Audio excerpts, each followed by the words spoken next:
la mandoline et on va le faire cuire dans du citron vert avec du sel. Eh bien, on viendra voir ça tout à la fin de notre émission. Maintenant, je vais faire la séquence Faites pousser les idées et on parlera miel.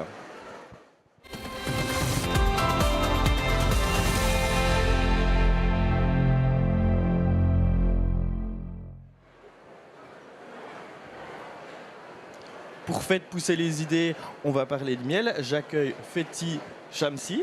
Bonjour, Vous êtes apiculteur, alors vous, les abeilles, c'est tous les jours, toute l'année? c'est toute l'année, oui. En ce moment, c'est un peu de repos parce que les abeilles ne sont pas en dehors des ruches, mais on les soigne quand même, on visite le rucher régulièrement. Il y a quelques soucis avec les abeilles ces temps, c'est pas trop compliqué.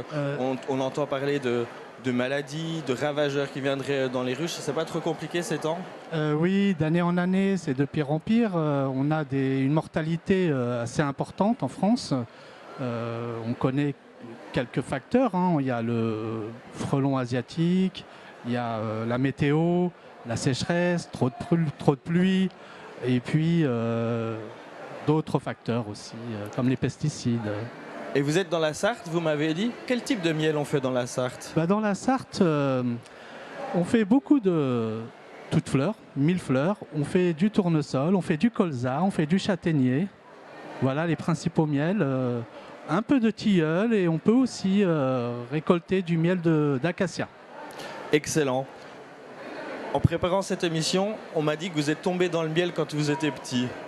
Alors, comme beaucoup d'apiculteurs, la passion nous a été transmise par quelqu'un de la famille. Donc moi, ça a été mon frère qui a commencé l'apiculture.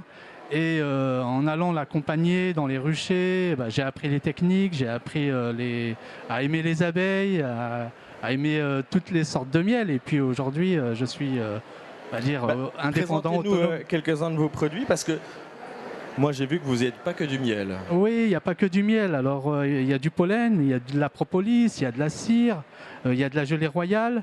On a du miel brut ici. Hein, Donc ça, c'est ce que pain vous de miel. récoltez avant d'extraire le miel, c'est Voilà, ça? exactement. On le prend directement dans la ruche. Il n'a pas été transformé. On a la cire, on a les alvéoles pleines de miel. Et on a une forme d'engouement du public pour ce type de produit. Et ils le Voilà. mettent directement sur leur pain tartiné avec un Ah peu de oui, miel? c'est à Comment ça manger se comme du utilise? pain. D'ailleurs, ça porte aussi le nom de pain de miel. D'accord. Alors, les gens le mâchent, le mâchouillent et puis après avalent le miel et il leur reste la cire dans la bouche, soit qu'ils avalent, soit ils peuvent la recracher. Ok. Et puis là, donc, un miel qui a l'air d'être beaucoup plus foncé, Alors- c'est quoi? Alors là, on n'est pas sur des miels, on est sur des préparations à base de miel. D'accord. J'en ai ramené 3. Il y en a une où on a mélangé du miel de sapin avec de la propolis. Donc on va dire c'est de l'apithérapie. Les gens Ok. se soignent à la maison avec du miel. Et souvent, les clients me disent moi, je veux un miel pour la santé. Alors, on leur Il n'y a pas propose... de mauvais miel. non, Le miel, c'est de toute façon bon pour la santé. tous les miels sont bons pour la santé, mais si on y ajoute d'autres produits comme la propolis, comme le gingembre, comme le pollen, eh bien ça renforce les propriétés, ça augmente les propriétés médicales, si je peux m'exprimer comme ça, du miel. Et puis alors, j'ai ramené aussi du miel de châtaignier. Hein, c'est un miel qui a beaucoup de succès en France, avec le miel, on parlait tout à l'heure de tournesol. Voilà, c'est du miel de tournesol. Bon, je l'ai appelé toute fleur parce que il n'y a pas que du tournesol à Vous l'intérieur. télécommandez pas les abeilles pour dire que vous allez que sur les tournesols. Voilà. Mais si on met des ruches en plein milieu d'un champ de tournesol, on a de 99% de chances d'avoir du miel 100% tournesol. Parce qu'une abeille, ça peut voyager loin. Ça peut aller jusqu'à 3 km autour de la ruche. Et vous aviez combien de ruches en parlant de ruches? J'en ai un peu plus d'une centaine. Ah, quand même.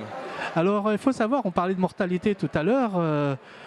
Alors, je ne suis pas un expert spécialiste, mais quand je suis rentré dans le miel, quand je suis rentré dans l'apiculture, il y avait à peu près un taux de 30% de mortalité Ah ouais, quand même. dans les ruches. Mais c'est un taux normal. Les abeilles se reproduisent, se multiplient d'année en année, et puis elles compensent les pertes dues à des facteurs naturels. Aujourd'hui, le taux de mortalité est supérieur à 30%. on peut dire qu'il va vers les 40-50%. Et donc on est obligé de chaque fois d'augmenter son cheptel par d'autres méthodes que la reproduction naturelle des abeilles. Ça veut dire que si on a dans la Sarthe, si on a un essaim qui viendrait sur une branche vers chez nous, on vous appelle? Ah bah oui, on peut m'appeler. D'ailleurs, je fais une petite publicité. J'ai un site internet où je propose ce service de récupérer, d'attraper des essaims d'abeilles. Eh bien parfait. Quel miel vous préférez? Ah, moi, mon préféré, c'est le châtaignier. Pourquoi?